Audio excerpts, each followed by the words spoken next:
তোমাকে কি কেউ কখনো এমন বাজেভাবে অপমান করেছে? ঠিক সেই মুহূর্তে তোমার মনে হয়েছিল তুমি তোমার সব কথা হারিয়ে ফেলেছ। মাথাটা ভীষণ রকমের গরম হয়ে গিয়েছিল, কিন্তু মুখ দিয়ে তোমার একটা কথাও বের হয়নি। সেই অপমানের কথাটা যদি এখনো আজকেও তোমার মনে পড়ে, তাহলে তোমার ভেতরটা জ্বলে ওঠে, তাই না?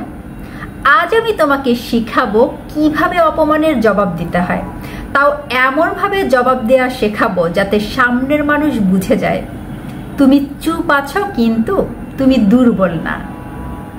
একটা কথা মনে রাখবে, যদি কেউ তোমাকে অপমান করে, সবার সামনে তুমি ঝগড়াঝাটি, চিৎকার চেঁচামেচি শুরু করে দাও, তাহলে কিন্তু সেই সিচুয়েশনে সবাই তোমাকে নিয়ে হাসি ঠাট্টা করবে। কিন্তু যদি তুমি চুপ থেকে তোমার কাজ দিয়ে সেই অপমানের জবাবটা দাও, তাহলে কিন্তু ইতিহাস তোমাকে মনে রাখবে। তোমার নীরবতা যদি শক্তি না হয়, তাহলে সেটাই তোমার দুর্বলতা হয়ে যাবে। পার্ট 1-এ আলোচনা করব সবসময় অপমানটাকে মনে রাখবে। যে কথায় তুমি ব্যথা পাও, ওই কথাটাকে তোমার লক্ষ্য বানাও। কিন্তু যে তোমাকে কষ্ট দিয়েছে, ব্যথা দিয়েছে, তাকে মনে রেখো না। ওই কথাটাকে তোমার মনের মধ্যে গেঁথে ফেলো এবং সেই কথাটাকে ভুল প্রমাণ তোমাকে যে কোনোভাবেই করতে হবে।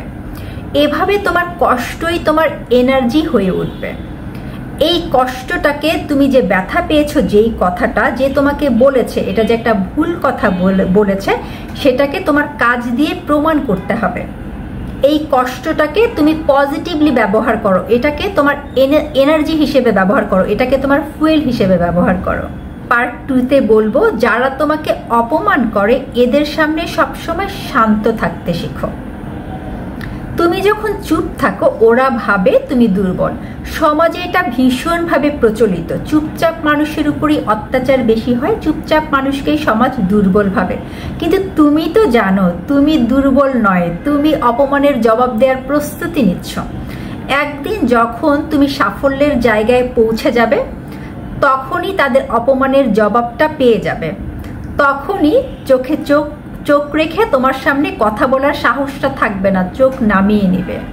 পার্ট 3-তে বলবো, সব জবাব দিতে হয় না, কিছু জবাব সময়ই দিয়ে। সময়ের উপরে সবকিছু ছেড়ে দাও, সময়টাকে কাজে লাগাও। সময় সবকিছুর জবাব দিয়ে দিবে। কারণ তুমি ওই সময়টাতে যদি তোমার টার্গেট ঠিক করে, তোমার ফোকাস ঠিক করে, তোমার উন্নতির কাজে ব্যস্ত থাকো, তাহলে যারা তোমাকে অপমান করেছিল, তোমার সাফল্য সফলতা দেখে একসময় তারাই কিন্তু হিংসা করবে। আলোচনা করব, নিজেকে এমন জায়গায় নিয়ে যাও যেখানে যারা একদিন তোমাকে অপমান করেছিল, তারা কখনো ভাবতেও পারেনি তুমি ওই জায়গাটাতেই পৌঁছে যাবে। অপমানের আসল জবাবটা কিন্তু তখনই হয়ে যাবে।